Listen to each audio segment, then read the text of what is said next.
ये कहानी है रमेश और उसके बेटे रोहन की। एक पिता जिसकी पूरी दुनिया अपने बेटे के इर्द गिर्द ही घूमती थी।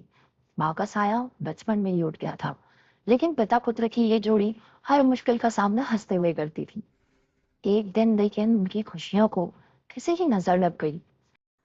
बस बढ़िया भाई साहब। आप बताइए। रोहन। अरे रोहन बेटा, क्या हुआ तुम्हें?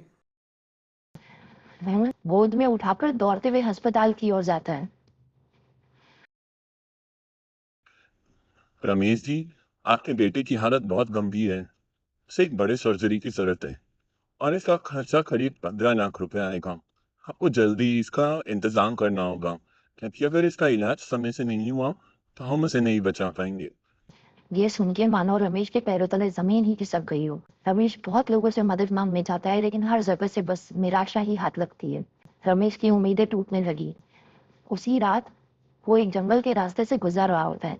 तभी पास की झाड़ियों से कुछ आवाजें आती है। रमेश इधर उधर देखता है, पर कुछ नहीं दिखाई देता। वो जंगल की ओर बढ़ता है तो पेड़ के तनों पर खून के धब्बे और कुचली हुई झाड़ियां दिखाई देती है। उसके सामने जमीन पर कुछ गड्ढे के अंदर पैसों से भरा हुआ बैग दिखाई देता है। इतना सारा पैसा? ये किसका हो सकता है?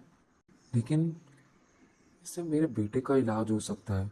रमेश जल्दी से वो पैसे लेकर वहां से भाग जाता है। घर जाकर लेकिन वो सोने की कोशिश करता है, लेकिन वो एक सपना देखता है जहां सपने में रोहन अपने पिता से बात कर रहा होता है। पापा, आप ये क्या कर रहे हो? आपने तो हमेशा मुझे सिखाया है कि ईमानदारी ही सबसे बड़ा धन है। रोहन बेटा, मैं नहीं चाहता हूँ कि मैं तुम्हें खो दूँ। तुम्हारी बीमारी ने मुझे तोड़ दिया है। बेटा, मेरे पास कुछ भी नहीं है और ये पैसे मुझे तुम्हारे इलाज कराने का एकमात्र तरीका दिख रहा है।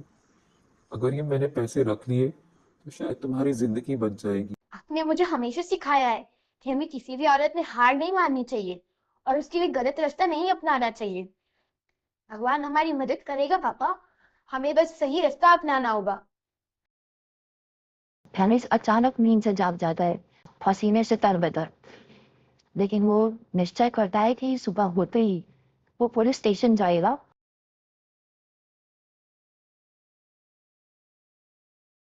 इंस्पेक्टर साहब, मुझे आपको कुछ बताना है।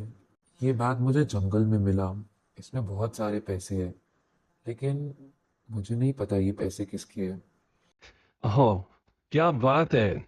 आज भी ईमानदार लोग रहते हैं। इतने सारे पैसे देखकर तुम्हारा मन नहीं डोला कि इन्हें मैं ही रख देता हूँ? इंस्पेक्टर साहब, माना मैं छोटा आदमी हूँ, लेकिन हमेशा मैंने ये सीखा है कि ईमानदारी सबसे बड़ी चीज़ है।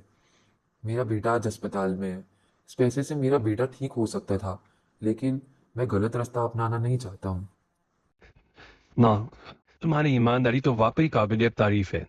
चलो, इस पैसे का मालिक हमें पता है, मैं उसे बुलवा लेता हूँ। ये देखिए, कपूर साहब भी आ गए।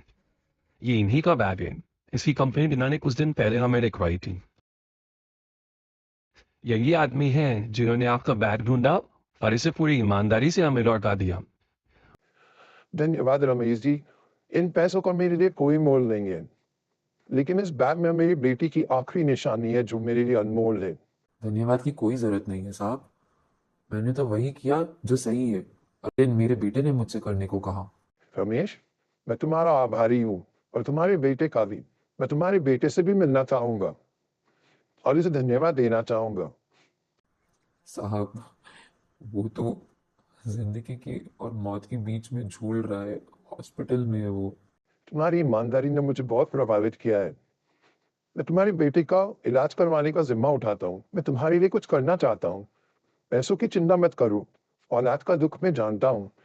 मैं हर खर्च उठाऊंगा, तुम्हें जो चाहिए वो तुम्हें मिलेगा। मिस्टर कपूर की मदद से रोहन का ऑपरेशन हुआ और वो एकदम सही हो गया। रमेश की ईमानदारी ने उसकी दुनिया बदल दी। अच्छाई की राह भले मुश्किल होती है, लेकिन इसका फल अमूल्य होता है। इसीलिए सच्चाई और ईमानदारी ही असली धन है। हमें हमेशा नेकी के रास्ते पर ही चलना चाहिए।